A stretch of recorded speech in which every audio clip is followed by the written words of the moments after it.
Live from the Green Room Studios, from the spacious property of Bates Nursery and Garden Center, 3810 Whites Creek Pike, it's the At Home Show with Josh Cary and David Bates.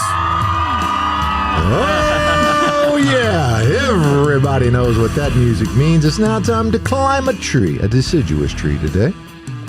Yeah.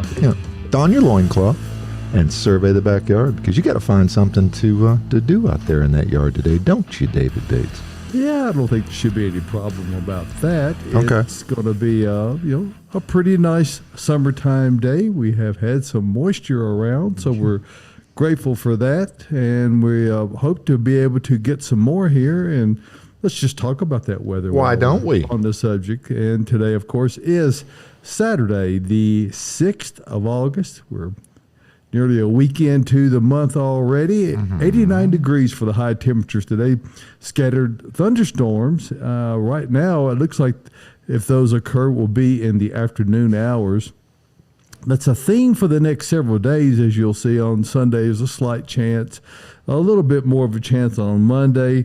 Tuesday and Wednesday look to be greater chances, and a little bit perhaps in the morning on Thursday.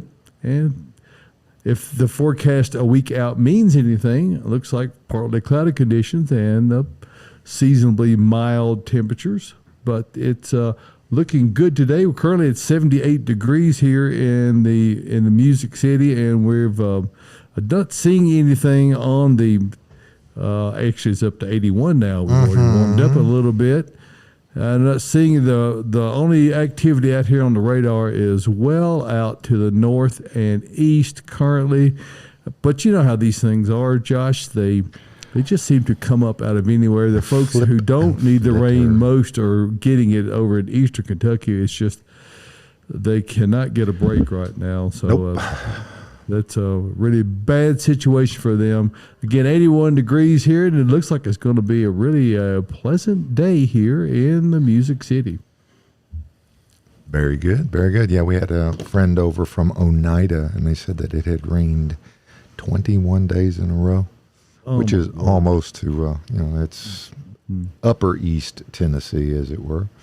But that's quite a stretch. Yes, but folks, it's a beautiful day in the neighborhood. We're coming to you live here from the Green Room we got Studios. a whole cast here. There you see Tyler Blankenship. Yes, he there. is. Good morning, Tyler. Welcome in today. He's the guy that keeps us talking and keeps us looking our best. And keeps telling Josh to mute his devices. It was muted, I tell you. And that laughter you hear is from the opposite end of the studio. Caroline Gant, Austin Lowen, who was not laughing, but he is here. Glad to see you guys today, and welcome in. We got, as usual, there's a lot to talk about. There's always a lot to talk about in the gardening world. So today will be no exception. We have a plethora of questions we hear. Yes, we do.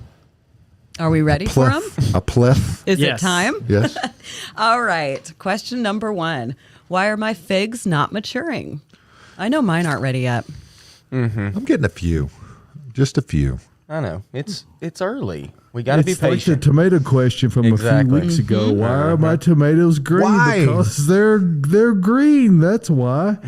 Patience, folks. It takes a while. Matter of fact, it may still be another month before those figs ripen completely. And you want to make sure you harvest them whenever they're literally very, very soft. You don't want to harvest too early because they don't taste good, but let them go, pretty much almost to mush, and then they're ready to eat. And cook them down. And that's great as long as you don't have squirrels or birds. The squirrels and birds at my house are notoriously bad about eating them when they start to get sweet. So I am forced to pick them a little bit ahead. I have to actually look for when you'll see the beak marks where they'll scrape their beak across. Go, it's not ready yet. Husk, it's not ready. But as soon as I start seeing those, I know they're getting close, and I will pick them probably 3 or 4 days early. They're not as good. You have to let them sit for several days. But if you do that, they'll still be pretty good. They're a lot better than the ones that they've already eaten completely. Yes, or partially eaten. So it's a dilemma. The greatest dilemma I have in life is how to compete favorably against the birds and the squirrels. Well, I was kind of shocked at the differences in the sizes of the figs. I got started 2 Chicago Hardies this year, and those figs in comparison to the brown turkey are teeny tiny.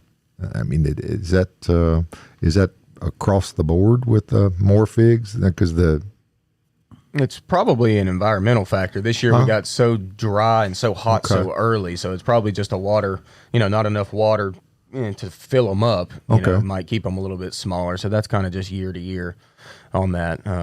Hey, by the way, fun fact about figs. You ever thought about figs and what they so all plants, whenever they produce fruit, they flower first and then they fruit. Figs don't do that. Figs have no flower before that fruit set happens. The fig is actually the flower. Wow. Which is very, very interesting. It's pollinated by a little bitty insect, a little bitty fly that actually gets into the fruit and pollinates the reproductive structures of the fruit. And that's of the flower, actually, I should say. And that's how it gets pollinated to produce seed. But it does not flower before it fruits. So if you've never thought about that, you look at a fig, and in between, where it fruits, where the fruit comes out, it's just the fruit. It just starts. It's really, really weird. So there you go. Little fig fun fact. I always find it amazing that, because I generally get 2 crops of figs a year. I'll get the early crop, and they start out on the new growth. You get tiny green figs start popping up just as soon as the leaves begin to emerge. And then once that has been harvested, which was about a month ago, you automatically have the next crop begin to set, and those will still be about another month before they're ready. But again, figs are wonderful, but everybody knows about it. All the wildlife does. So that's the only downside to them. You really need to, if you live in an area like where I live, and there's a lot of other wildlife. You would think there'd be historic zoning against that kind of stuff in your neighborhood. You would think so, Josh. I don't know. There should be. Apparently, there's been a variance. It's been the HOA is not enforcing things, as it were. Yep, absolutely. Yep. All right. Hey, real quick before we leave figs, we got lucky the other day, and we had a fig open up to its flower. I mean, that is the flower, and it actually ripened / rotted enough to where it opened up and presented its reproductive structures, which we rarely get to see. So that was a cool sight. I'm pretty sure I showed everybody that works here. I did not see that, and I'm a little bit upset now. I didn't either, Austin. Well, guys, wow. Pretty much everybody saw it, though. But Caroline and Tyler. Josh didn't see it. No, What I day didn't was see it. Josh or David? David might have seen it. I don't know. No, I have seen it happen before. So. What day was this? it was like Tuesday. I don't know. I showed Joy. Me and Joy nerded out over it. Wow. Sorry. Okay, well, I'm going to hit you with 3 hydrangea questions back to back. So I hope you're ready. I'm always ready for hydrangea. You are. That is true. When is the best time to plant hydrangeas so they fill out nicely by summer, spring, or fall? Josh has got the answer to this one. If I'd been paying attention, I was actually distracted by something on the screen. 3:30. Oh, 3:30. Okay. To answer your question, though, fall typically is going to be your best time to plant hydrangeas just because it's easy on the plants, easy on you. You don't have to water near as much as you would in the summer. And they get that whole winter to kind of, establish a root system and kind of latch into the earth. And then next summer, they're going to bloom for you just fine. So, yeah. Lovely. Hydrangeas. That was a good answer. You ready for number 2? Hydrangea part 2. Hydrangea part 2. Dos. What hydrangea doesn't wilt in hot weather? I've got endless summer right now. Okay, well, you have endless summer, and that does wilt in hot weather, especially on the first season. Now, stick with them, though. They don't always wilt, especially year to year. I mean, the second year gets better, third year gets even better. But they will sun wilt, and that is common with that type of hydrangea. And that's not even if they have moisture down below, they'll still kind of wilt away from that sun, especially that endless summer collection. They will certainly do that. Now, if you want, one that does not do that, then the panicle hydrangeas, which is going to be your limelights, your little limes, your bobos, and a whole number of other ones that are the panicle style hydrangeas, which are the white ones that are in bloom right now, and they are on blooms on a cone shape. Those handle the summer sun just fine. They do not wilt in that, and they will do fine for you. Also, Annabelles and Incredible hydrangeas. These are the arborescens type of hydrangeas. Right. They're native here, and they will not wilt on the second to third season. The first season, they will wilt on you in the sun. I know this because I did it. I've got them at my house, 5 of them in a grouping. And the first season, they certainly wilt, and you water them, and they perk right back up, and they're fine. But on that second season, and mine are on the third season now, I have not had to water a single time this year. Even in this horrible heat and drought we had early in the season, they have not needed added water. So any one of those varieties will work for you. Yeah, and I did some show prep. We don't necessarily have to show it now, but we'll get around to it, of the Annabelles that are in my yard. And they really are, I think, are a great example of the value that they add to the landscape and how much I really like the green color of flowers once they fade to the green that comes along. And you're absolutely right. Full sun doesn't phase them at all once they are established. So mine are, it's 10 of them planted in a triangular fashion, and it looks like one solid mass. So they're really a great choice. It's a nice oscillating triangle, then, isn't it? It's kind of a 45-90, but yes, okay. it's a good triangular 4 form. On the A side.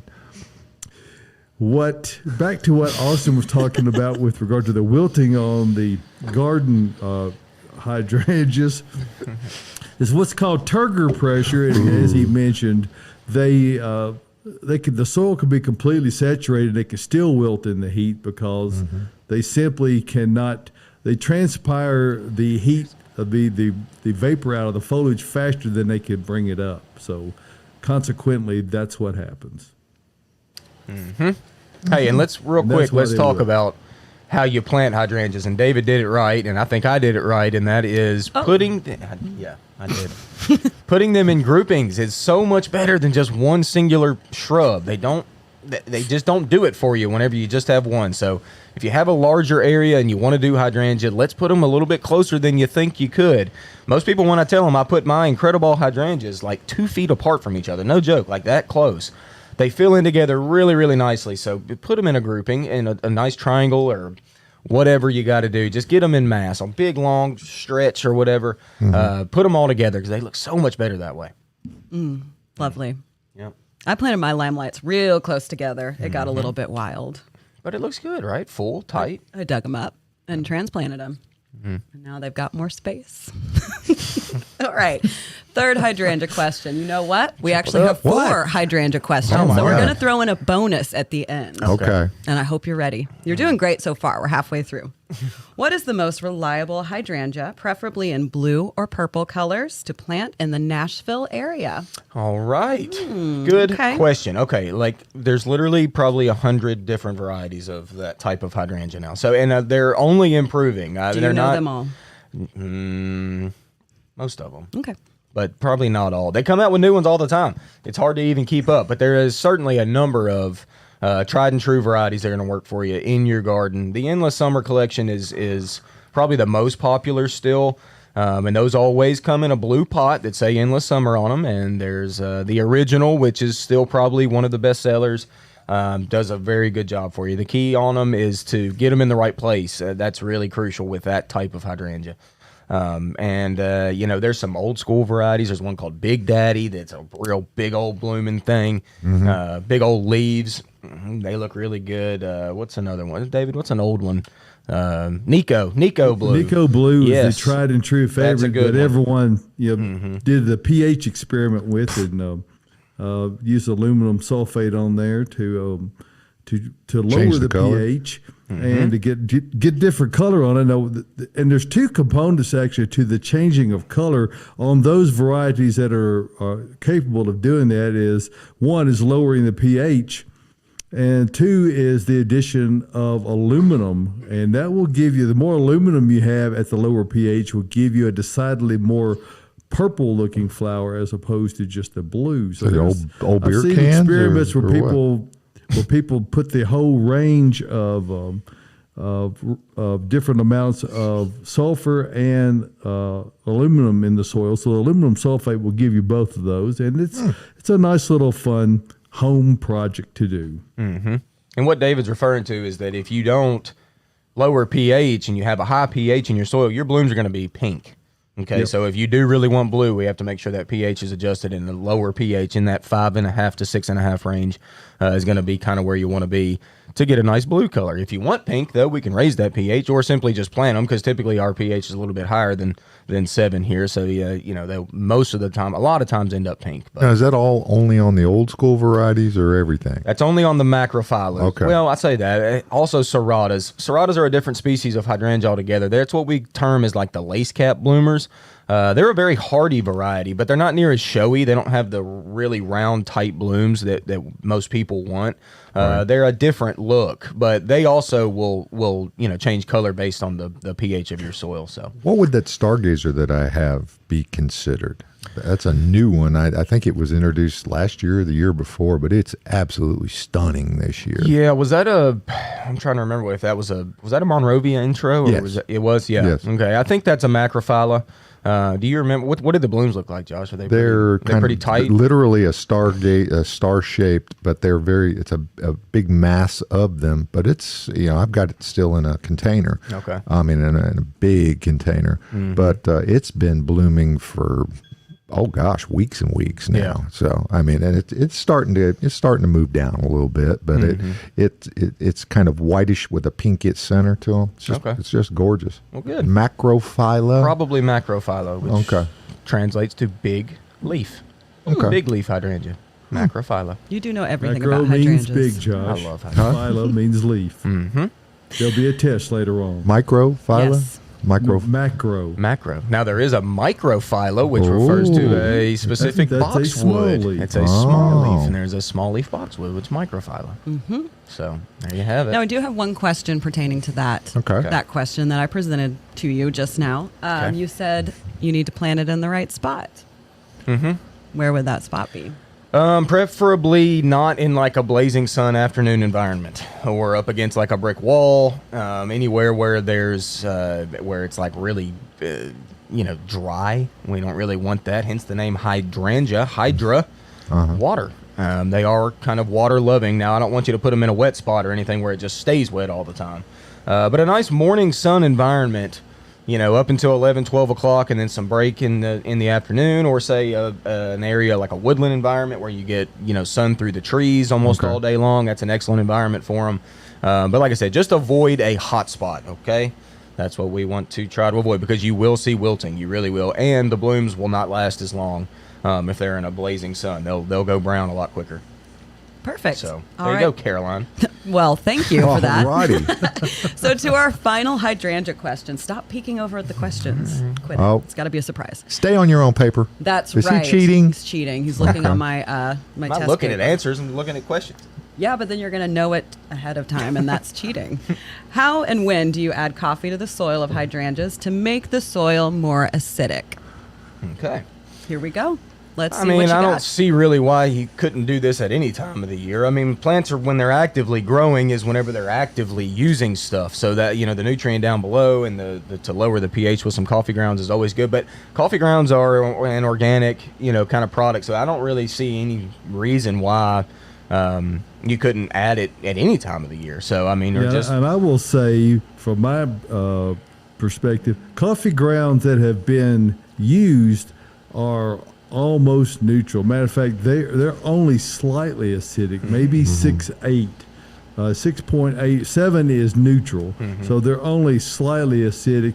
It'd be difficult to put enough on there to appreciably change the soil. There's nothing you can do as far as it being a wrong time of year to apply them. It's not going to make a marked change in the pH. It's great organic content, and there's no time that it's going to be a bad time to do it. I personally would prefer to incorporate those coffee grounds in with your other compost material to have kind of a blend of materials that you'll apply perhaps in the fall season, or maybe in the early spring before you're getting ready to push new growth on plants. Yep. Yep. We have a question from Facebook if we've got time for it. We've got so much time. What's a good grass seed to put out that gets sun all day? Well, Anything. pretty much. Yeah. Any kind you want. Yeah, Jay. grass really likes the sun. Got to be able to put some water on it, and That's the key. and break up the soil. You wouldn't, as David has often said, you don't plant tomato seeds in the driveway or scatter them right on top of the ground. You got to break it up and do a little bit of prep with it. Yep. Yeah, and one of the things you want to be mindful of is that it's almost too late now to plant Bermuda grass seed. Right. It is certainly way too early to plant cool season grass seeds such as turf type fescues and that kind of thing. So And I think if you were to take a poll, I would think you would probably have more fescue people in the room than we would Bermuda people. well, the Yes. fescue you buy, the Bermuda grass you get whether you want it or not. Right. Yeah. And if you're a landscaper, you don't like Bermuda grass near your beds and all that other stuff because they'll get in there and you can put all the cardboard down. You can put all the weed barrier fabric you want to. Determined. It'll jump a driveway. So, but the turf type tall fescues, and go see our old friends at Dickens. They'll fix you up. Co-op's got a great selection usually too. So Yep. And let's just avoid August in general Yes. when it comes to planting seed. yes, Almost any of it, to be honest with you. I mean, late in August, maybe the weather's broke enough to plant some cool season stuff, but right. usually not, y'all. Let's just, seed is not favorable for August. Let's just be honest. Good Being bird real seed. right now. Hey, let's take a break for just a moment here, Okay. Caroline, and let's talk about. We had a question about using coffee grounds for compost, and the great thing about when you're using compost products is that there's no bad time of year to use them. As a matter of fact, one of the premier products of Earth Mix garden products is Earth Mix Supernatural, which You is buddy. the premium compost that is blended right here in Nashville. It has the best of everything that you can possibly get in a compost. And even though it's not sold as a fertilizer, it is naturally fertile, even if there's more than one of you on the screen for a moment. Just to make the point, we're going to make the point double and larger than life. So anyway, and I want to talk to Tyler for just a moment. There's a lot of great promotion coming up, and you're more attuned to what all is coming up with regard to the Earth Mix brand, as far as all of the various channels that you're going to see Earth Mix promoted on. Volunteer Gardener is one that comes to mind. Wow. Yes. Oh. Volunteer Gardener will have Earth Mix presented on This Old House, as well as some cooking shows on the MPT network. So check those out. Those are going to be on Saturdays now. You'll see us there rather than the Thursdays and Sundays that we've usually been. And you'll also eventually start seeing Earth Mix on your commute in the Nashville area. Uh-oh. Oh, That's right. Look Uh-oh. out. This spring, we're bringing Earth Mix to you in the form of a digital Outdoor. billboard. Oh, wow. Outdoor. Now, Uh-huh. speaking of where all you can find Earth Mix and the extensive line of Earth Mix garden products, if you go over to earthmix.net and click on the Find Earth Mix tab, there you'll see pins will come up all over Middle Tennessee, all through Pull Kentucky, it even down, in southern Nick. Indiana, and over into Ohio. Another great feature, if you're trying to figure out how much do I need to buy, is if you go to the top of the page up here, if I can scroll, let's go to the soil calculator. And this is a handy tool that Tyler got on there that really helps you to be able to figure out what your area is, how much depth you want to put on there, and it'll help you figure out how many bags of whichever product that you're wanting to use. So say you wanted to just add some Earth Mix Garden, you can put your length and your width, and it'll tell you exactly how many cubic yards or bags you'll need for that. So check that out over at earthmix.net, where the entire line of high-quality products are available all over the Oh, work for locations Cary, that you. too. Yep, that you saw over there. So check that out at earthmix.net, and just remember this: that success in gardening begins at the ground level when you use Earth Mix garden products. And Good we stuff. appreciate you giving us a moment to talk about that and help you do your very best, have the greatest success in gardening. And it absolutely does make a difference when you use Earth Mix. So And I'd like to thank you add for one that. more thing to your excellent Certainly. review, David. We have added the specific varieties that our retail partners carry on the Find Earth Mix page. So if you scroll below that map, you'll see kind of state by state list along with the cities that you can find different retail partners in, and then underneath that listing where you could also find contact information for those lovely see. folks, you can check out what kind of material that they carry. You need to get into Idaho, David. Well, Idaho may be a year or two off Okay. yet. All right. but, So David, if you click on but- Nashville, right. and then there it is, 615 Nursery and Garden Center. That's in Donaldson. So they They- carry garden, landscape, magic, supernatural, organic soul. So Yep. Bates Nursery and Garden Center has the complete line and the bulk products as well. So Creekside, another great vendor. We're very fortunate to have a wonderful network of vendors of the Earth Mix garden products. So check them all out. Support them. Your independent garden centers. Success does indeed begin at the ground level when you use Earth Mix garden products. So thanks for that. Well, but Okay. I still think west of the Rockies is a goal. So I mean, let's just work on that. Okay, guys, come on. Westward ho! Yes, Well, I understand you're going to be out in the western. I'll do some research. Yes, I'll do some. I'll identify a few garden centers. So we'll Okay. see. Some Groom Lake research. Groom Lake, perhaps. You know, we may sneak down there. See, I don't know. Does my key card still work?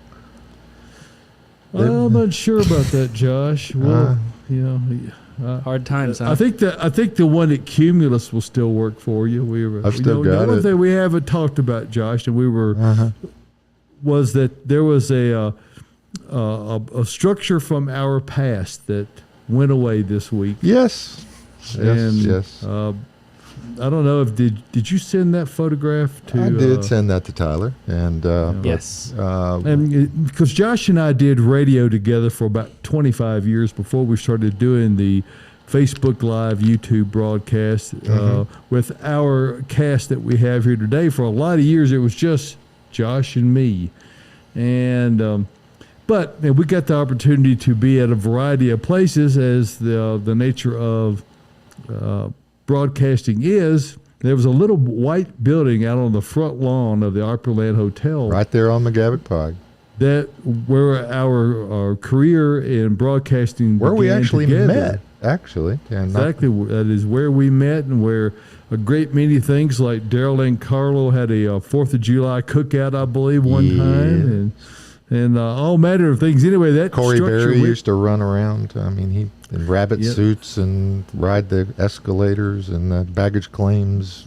at the airport. Yeah, that didn't end anyway, well for him. that structure went by the wayside. Yes, it did. This week, and I don't have any idea what's going back in there, but a bit of history There we go. has gone with Oh, there's it. a different one.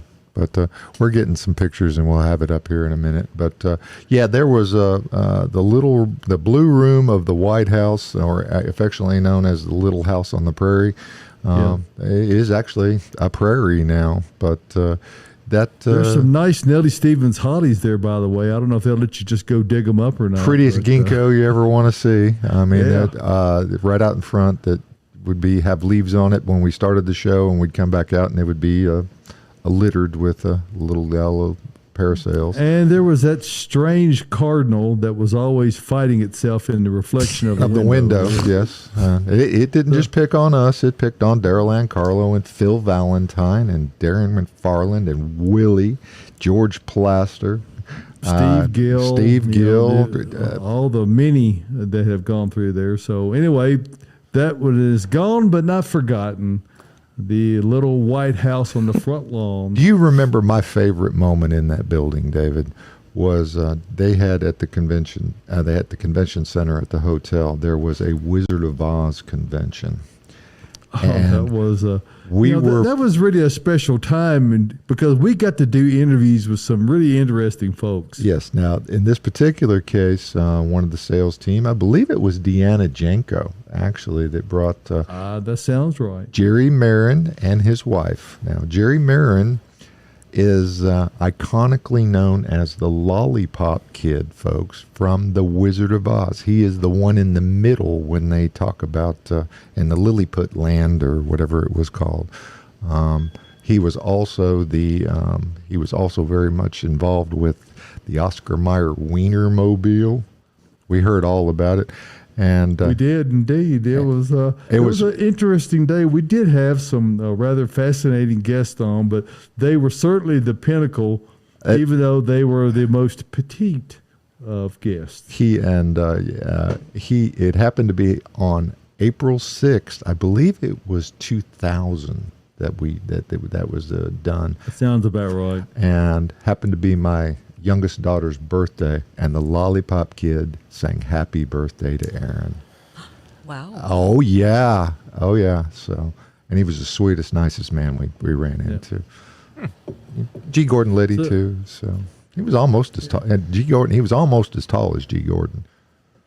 Yeah, G. Gordon was not as tall as he'd still kill you with he that, by purportedly looking at said you. he was 5'9", and there's a picture of I have of he and I standing side by side, and we're the same height, and I'm just barely 5'8". So Yep. But anyhow, I guess we anyway. wax philosophic, as it were. Anyway, that gone but not forgotten, the little house on the prairie, as it were. Everybody go So much cry for that. now. So Caroline, Yes. let's go back to you. Oh, they're and get over back there into these asleep questions. now. Here we so- are. No, we were listening very intensely.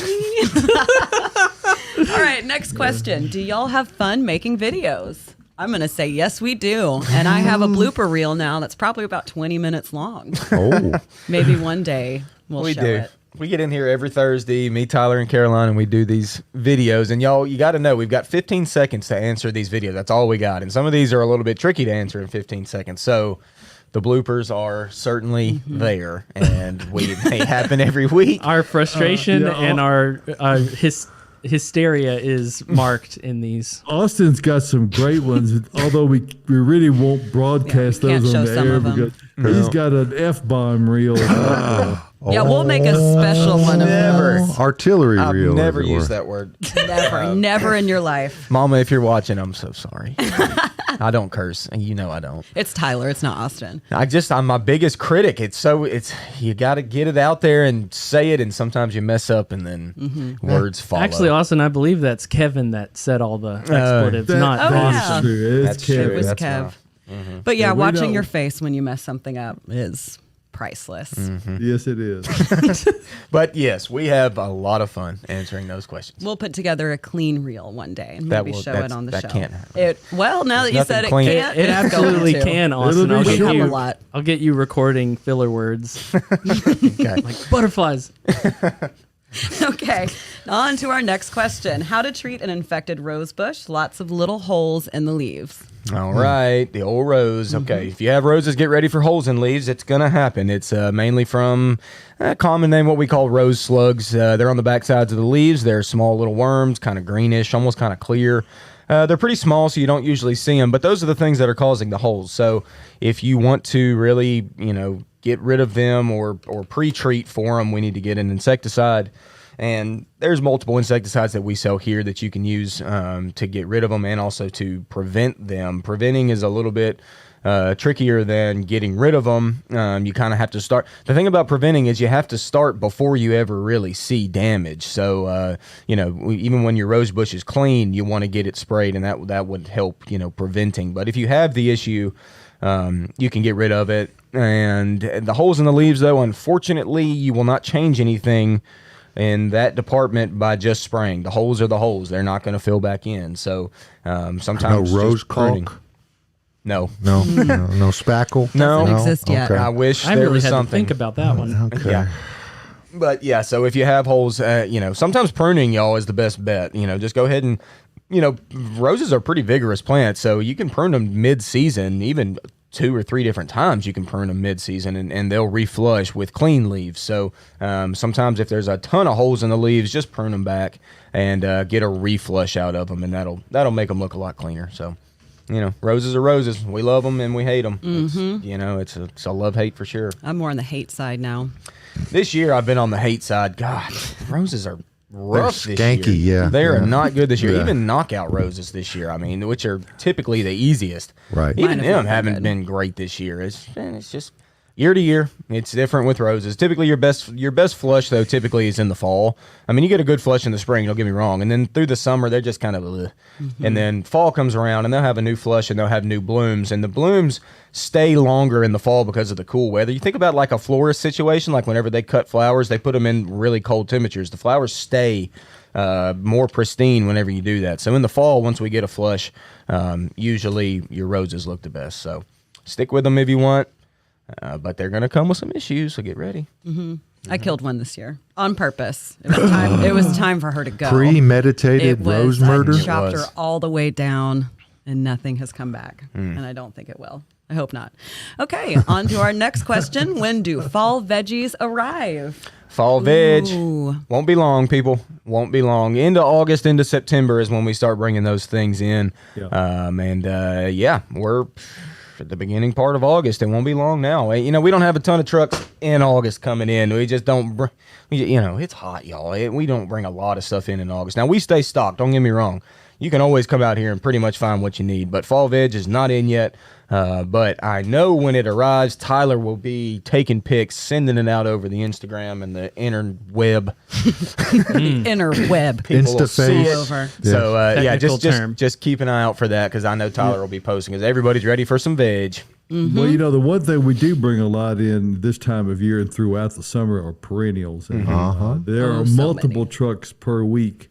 It's easily our most consistent, the area of the nursery where we most consistently have sales because there's always something in bloom. And that's the great thing about having perennials as a part of your landscape is that you can always have things that are going to be in flower at any time of the summer. But they don't bloom continuously. At least most of them don't. So you can plant a variety of things and really get a good look. That and ornamental grasses, which are, of course, are very nice this time of year as well. And you can see them in the floofy stage. They are The floof There it is is. right now. full floof. Yeah. Full floof? They are in Seed full heads floof. on. That Them is- seed heads are on. Man, my north wind switch at the house, y'all. Oh. I've made a video of them. They are the best grass on the market. I'm telling you, they are so nice. Have we got that one up on the website or on the YouTube channel yet? Oh Also, yeah, I did that a just- while back. Yeah, that one's been up a while. You can watch it. I planted 5 of them in a kind of curve along the back of my bed, and man, they just sit atop of the other stuff I've got. And right now they're just wispy, and that wind blows, and they're just moving. And they're really, really good grass. And then also the pampas grasses. Actually, I noticed this morning are showing some of their color, which a lot of people love those. They always have an attitude, don't they, David? They can. Well, they're not. They're not. That's pampas is actually the way that they're not pompous. Is pampas. They might have an attitude. I don't know. But they're looking good. They're sassy. The only bad thing about the pampas grasses is that they're not quite as hardy as a lot of the other grasses. They can freeze back enough.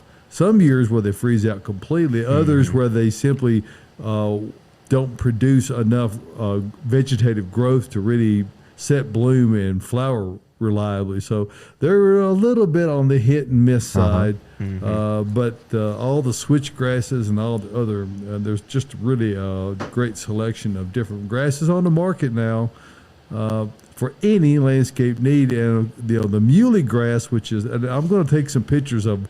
There's one spot that's not too far from the nursery, which is the best use of muley grass.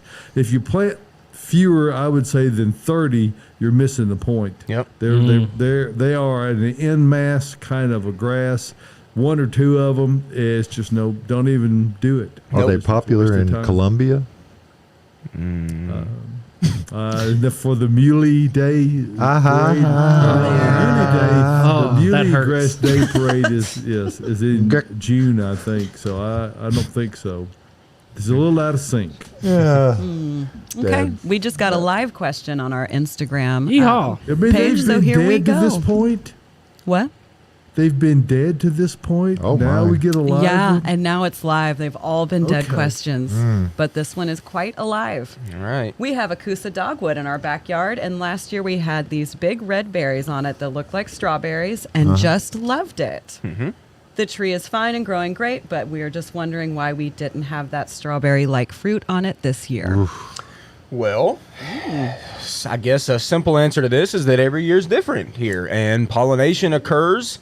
And some years it's very heavy, some years it's not. And it's not necessarily like the health of the tree is bad or anything. It's just that whenever those flowers were being produced, say bees or wind or whatever, was not as present as it was last year. And every year is different. And we get the same thing out here at the nursery, actually. So we have Coosa dogwoods that we'll keep and we have in the fall. And then some years, some trees are loaded with fruit. And then you'll have a tree right next to it that's just doesn't have much at all.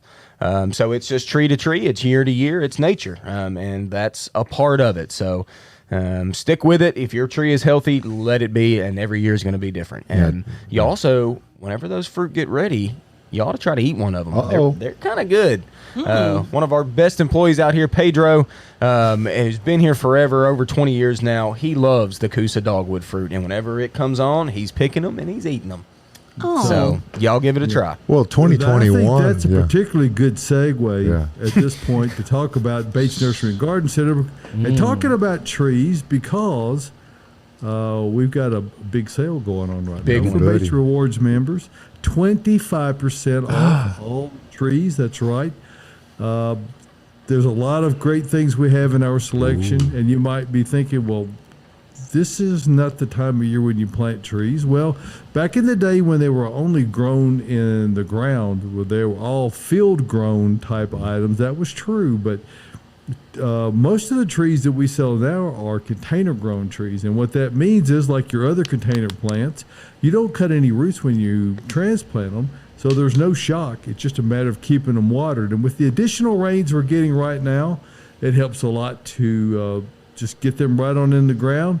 You're going to get a big jump on what's coming along, and you're going to get fall color this year instead of waiting for some future year. And if you want to see what I wrote this week in this newsletter, click on the newsletter section there, and remind you also, not just the newsletter, but the Best of Nashville voting has begun. It has. And we're very grateful to have been voted 17 times, and we're looking for number 18 the last 13 years consecutively. So thank you for that. And if you've been out to Bates Nursery, we're always working on improving our facilities, and this summer is no exception. So we've got a lot of that going on. So come check that out. And while you're here, save 25% on all your trees and our newest Earth Mix product called Relief. And Relief is my name for leaf compost, and it's a pure leaf compost. It's a great product, though, and Josh, I know really you've is. used it. Yes. And it really is another excellent product for the Earth Mix line. So check that out. But it doesn't matter what you're looking for here at Bates Nursery. We have things for every description. This is a shot of the perennial area there on our website. We also have, as we already mentioned, ornamental grasses, all manner of trees, shrubs, ground covers, you name it, we've got it. And really what we have the most of is expertise. We've got a staff that's got easily a couple of hundred years of combined expertise. So come out here and pick our brains and bring photographs with you. We'll help you to try to get the right plant in the right place the first time. We're not here just to try to sell you something. We really want you to have great success in your gardening. And of course, the use of Earth Mix garden products, particularly Earth Mix Landscape, is another one of the great items to use. So check all those out here. We have the complete line at Bates Nursery and Garden Center. And just remind you of this, we've been beautifying Nashville since 1932. So we hope you'll come see us. Conveniently located 1 mile north of Briley Parkway at exit 19 on Whites Creek Pike. That's just minutes from Rivergate Opry Mills, Nashville West, downtown Nashville. And Josh, I know you'll verify this. It's worth the drive, no matter where you're coming from. So come see us, Bates Nursery and Garden Center, and we appreciate you giving us a moment to talk about that. And now we'll go back to the questions with Caroline. Real quick, though, before we do, David, you had mentioned in the newsletter that in the Nashville scene, if you want to vote for your favorite garden center, of course, it's going to be Bates Nursery and Garden Center. But if you want to vote for other people for the vote to count, you have to vote in 20 different categories. Is that right?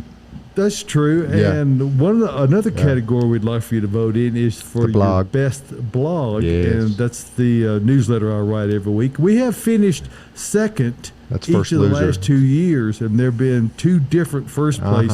So we've managed to, I guess, we're number 2. We try harder is what applies here. So we're going to keep trying to write something that's satisfactory for you, something that hopefully you find informational and entertaining. And there's a blue million or a red million or a purple million categories that you can choose from to pick your 20 from. I don't know that it. Right. There's all manner of restaurants and chiropractic and, I mean, you name it. Real estate agents. Fancy coffee shops. Yes. Every kind of lawyers, all kinds of stuff. So, and there's on the air host, Josh. So we could sneak in one there. You never know. It could happen. Not likely, but it could happen. We did win an award once. Our webinars won a Writer's Choice, which was a surprise. Bravo! Because they are very good. So vote in all the categories. Vote early. Vote often. All right. Yep. Thank you for that. Mm-hmm. And speaking of webinars, our very own Melissa did one on fall seed starting this last Thursday. It might be up. If not, it's coming up. It's not up yet. Our website. It's not up yet. She sent me a lot of information that I have to plug into all that. She knows a lot. Stay tuned. I'm looking forward to watching that. I know she's got one bench in the greenhouse that's got pansies in that she has sown out in there. So I haven't noticed there's any sprouts as yet. But there is. I've looked almost every day. They're up. We got pretty good percentages right now, germination results. So they'll be up before you know it. She got some pretty cool ones too, some kind of like older heirloom varieties and different colors and such. So cool little project she was doing. She gonna do the black ones? Did she get the black ones? Right, what? Did she get the black ones? Now. I think she did. Go ahead, Josh. Yeah, the old black pansies. They're popular. Oh, cool. Yeah, and she probably did. Yeah, she did so many. So we'll see how that goes.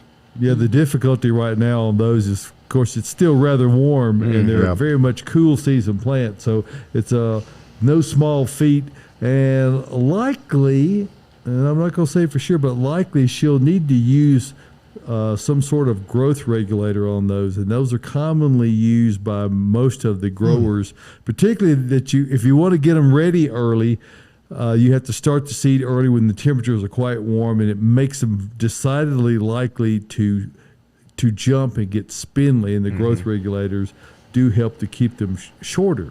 So bushy or tighter, which is what you want. But this is her project. We're going to see how she does with it. Yep. She's going to do great. I am wondering something that Austin likes to talk about that we haven't heard from yet. Tyler, hit that button. Are you talking about What's in bloom with Austin? Okay, what's in bloom? We're gonna jump.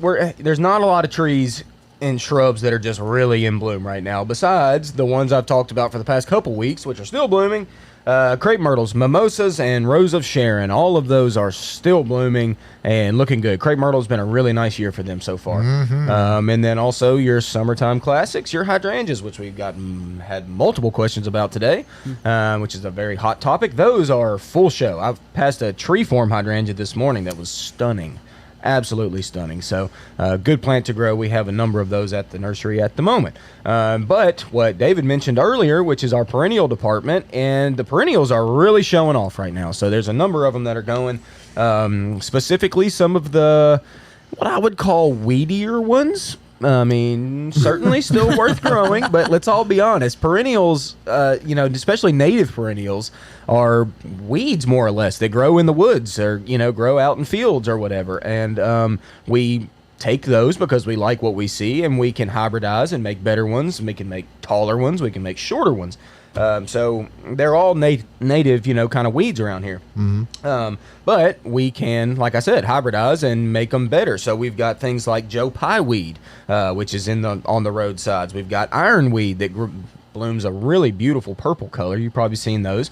And then goldenrod. So 3 of the things that we kind of think are weeds, but that can be used in the bed to bloom at this time of year when not a ton of things are really in bloom. Russian sage is another one that's not necessarily a native weed here or anything, but that is certainly a perennial plant that we grow that's in full show at the moment. The other one, I guess, I wanted to talk about my clematis, Jackmanii, the Jackman clematis, which is probably the GOAT. I mean, it's literally the best on the market if you ask me, especially if you like purple. It had a whole bloom cycle earlier this year, kind of late spring into summer. And now it reflushed some new growth and is throwing some blooms. So cool. It's a second bloom cycle, which is always cool to see with plants. So that's another one doing well. And then let's talk about a couple of annuals. Why not? Sunflowers are showy. My little teddy bears, which are just... They're the best. So cute. They're adorable. They call them teddy bear because they're cute and they're fuzzy wuzzy, Fuzzy Wuzzy was a bear, and that's why we call them teddy bears. And also he was a sunflower. Yes, a little dwarf sunflower that are certainly worth growing, y'all. Awesome for little borders, great little plant, and the blooms are just so nice, and they're full show at the moment. And then I wanted to just bring in one of the best summertime bloomers, which is vinca. Passed a house this morning that has vinca planted up under this little box out by their mailbox. And it's far away from the house. I mean, they're not watering these things, I don't think, or at least minimally. But they were just full show, full bloom, full show. They love the full sun. They love it hot and dry. So if you have that environment, or you want to do hanging baskets, use vinca as a good annual blooming plant. It's really, really good and easy. So there you go. And on the term of vinca, when Renee and I were first married, we had a long sidewalk where we had it planted through there, and I harvested it late one fall. And a lot of seed dislodged into the ground, a lot. I never replanted them again. They just kept coming back up year after year. Huh. Yeah. So they are heavy seed producers. Tyler, do we by chance have the picture of my Annabelles that we can put up there? Oh, Is that yes. something that you can do? Yes, I just need to do some movie magic. And in the meantime, Movie we have magic. had a very important viewer ask a question about, are the purple martins still summering here at Bates Nursery? Oh yes, matter of fact, they've gotten them. We had some utility work done over the winter, and we have a different utility pole nearby the Purple Martin's house. So they now have a whole new perch and strings of wire. Holy and there's the Annabelles there. Wow. This is as they look right now. Now they of course flowered much earlier. This is one of the things I really like about Annabelle hydrangeas. They have these persistent, but albeit green flowers. They come out a brilliant white. You might even see one that's a little bit of white still in there. But I see it. those are almost all solid green, and they'll stay nice throughout the summer. It's such a good plant, and they're so easy to grow. But as Austin was mentioning earlier, the benefits of planting them tight. So this is where we have to disagree with you, Caroline. They really like. But the thing of it is, you got to cut them back really severe every year if you're going to do that cultivation practice, to where that you really get this mass. And the great thing about it is that the stems hold each other up. I never have to stake these. People sometimes complain about their Annabelles or other hydrangeas, about them flopping, and most of that is due to letting them go for years between pruning with a severe pruning, and they're getting long. And when we have these thunderstorms that come out in the summer and with the open flowers, if you're on a long stem, it just weights them down and can break them. So keeping them trimming does a lot to help keep the stems short. the stems short and thick. Gotta be careful about splicing words together. Anyway, that's what that does, and it keeps them looking good throughout the season. All right. My limelights that I was talking about earlier that I did transplant, I didn't do it because they were too close together. I did love how close they were. I made the mistake of planting them in the wrong spot because I didn't realize they got like 10 feet tall. So that's why I separated them, and I just kind of shoved them in some holes that were random, but we'll figure it out. What is that that's bothering you in Austin behind you? What is What that? is that? What is that? It's a mimosa tree. Oh. I love it so much. I don't know if we can see these. There they are. The little leaflets. Flufflies. They're your Look best at the fronds. blooms. Oh, Look man. at them go. New growth. I was just telling Caroline yesterday, I've got a mimosa tree at the house. It's a purple leaf cultivar, and it is still growing. You know, most trees, when summertime rolls around, they kind of just sit. You know, they're not like really pushing growth. Mimosa, don't care, y'all. It is pushing in this summer heat. I've got, you know, most of the old foliage turns a little bit greenish on it, but that new growth comes out purple. And like I said, it is still, I mean, it is pushing. It's getting big. They are fast to grow, people. So if you want one, get them. You can buy a small one, and you'll see a big one quick. So I've got a weeping chocolate mimosa at my house, and I love her. She's great. All right, we've got 2 more questions. Okay. This Let's next get 'em. question, we've got a 5 more couple minutes. different. Thank you, Tyler. A couple different opinions in here on this one. Just planted passion flower to grow along a fence. Am I going to regret it? I don't want to say absolutely you'll regret it. If your fence is far away from your house or your garden beds, it'll probably have a nice look, but I planted some seeds about 7 years ago near my house, and it has taken over. It grows up my chimney. It has actually gone into a window before. It has put runners out all over my garden beds and spread to different beds, and I'm constantly weeding that. So, but I know Tyler has a different take on it. Here comes my take. Oh, That's right. I got some that was reared by a nursery, and I know that this particular variety was Passiflora incarnata. It's actually a native here in the state wildflower of Tennessee. on Maypop. Maypop. My pop. And Ocoee is its original Native American name. So what I've found is from growing it from its original spot is that, yes, it does spread. And also if you let the fruit mature and then it drops and then birds and other squirrels and things Yeah, eat it, buddy. that is when you're going to see the real chaos happen. Now Mine it's not doesn't fruit. It's pure chaos. It's just green vines everywhere. okay. So that's what I'm wondering. Like, you've never gotten a bloom off of it? I did the first year, and since then, no. so this is the reason why they call it passion flower, flower. and not apathy flower. Because whether you love it or you hate it, you feel passionate about it. I'm you so don't passionate feel about it. apathetic. I certainly do, and I think that the native variety, it's great. It's also a host plant for the Gulf fritillary butterfly, which is this orange butterfly that has these gnarly looking orange caterpillars Yep. with little black horns on them. You buddy. They look like devil caterpillars, but you know, in about 11 days after they go into chrysalis, boom, you got butterflies. And it kind of creates this controlling symbiosis with this plant as the caterpillars really in mass engulf all of the foliage, and that crazy explosion of growth that you get every year is taken back and actually kind of curtailed by these insects. So I But, think yeah. that variety is the one that I Now, would is yours planted in a semi-shaded area? Because that's when they're really the prettiest. Is when they're in that undergrowth at the areas in the native things. This is all full all day sun. Full all-day sun. And they've Wow. even grown up on top of my patio roof, which is Oh. reflective Oh. aluminum corrugated Oh. panels. Okay. And now that they will burn, obviously, they're pretty herbaceous. So be wary of what you put them on. But right now, I've got them trained up my back stair railing. And I think that they were lovely, and I could watch the bees do their magic because they are a big magnet for bees, and the bees will actually fall asleep on the blooms. The flowers are so potent. So Okay. I got to say, my take real quick is that it is by far the coolest looking flower Yes. I have ever seen. It is. It looks I like do it love came it. from space. It does look Yeah. like space. It's a cool looking flower. So I'm definitely That's going all to I'm gonna plant it say. at the back of my property along a fence line that technically probably belongs to my neighbor. But planting it It's too nice of close you. to my house that is one side. so nice of me. Yep. Yeah. It has taken over that area. But I do love it. It's gorgeous. It fruits and it's fun and looks like an alien. All right, final question. It's another vining question. Help. Uh-oh.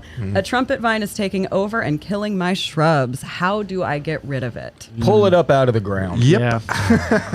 So take all the foliage, cut all the foliage back to the dirt, or at least a little bit above the dirt, so you have something to grab onto. Get rid of the foliage first, and then after that, yank it up as much as you can, dig it up, get as much root as you can, because it is probably going to try to come back. Yes. And it may not just be a one-time pull application. You may have to do it again. But yeah, that's the simplest answer. Just get in there and work, get it out of there. It took us 3 years to get rid of it. We had some mock cherries in the yard when we first bought the house that it actually killed those mock cherries, and it literally took 3 years to get rid of it. Yeah, it's a process. So- It can be. Hey, folks, before we get away, I Oh, wanna before make we sure get to away. remind you that all trees are 25% off now for Bates Rewards members. That goes through the close of business on Thursday of this week. So come on out and see us this weekend. Actually, this weekend is today because we're closed on Sundays during this time of year. So come out today and see us, or wait till Monday and or the first of next week. Now, there's one Check 'em out. exclusion, right, David? Japanese maples. Yes. Japanese Okay. maples are excluded, yes. Yes, But and- other than and- that, it's all fair But they've game. So got come some see us. pretty ones back there, folks. And It's- Alexander, a longtime webinar viewer and fan of the Bates Nursery Facebook page, is asking what time are we, or how long are we open today? He's driving from Arkansas. Arkansas? Please forgive me. So we're open till 4 p.m. today, and we're open 8 a.m. to 4 p.m. Monday through Saturday. So I'm sorry, 9 Actually, a.m. 9 Actually, a.m. 9. Sorry, Oh. we're here at 8, so don't get here Yes. too early. But be safe out there, and we'll see you when you get to the nursery. Yep, watch out. Very When you're good. coming through town, there's going to be a little kerfuffle down there for a couple of hours today. I believe there's a little Yes, Formula One race. The so- Nashville GP is going on downtown. We're on the north side, so try and go around with Briley Parkway if you're heading up from the south.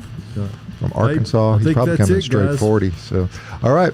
Well, music means that we're done with this edition of the At Home Show, but it's going to come back next Saturday morning right here from the Green Room Studios at Bates Nursery and Garden Center. Hey, it is worth the drive from anywhere, and all you got to do to watch the At Home Show is turn on the TV. Watch us on YouTube, like, share, anywhere, all your social media. If you're out on LinkedIn, please do that as well, because we're going to be here for you every Saturday morning right here from Bates Nursery and Garden Center.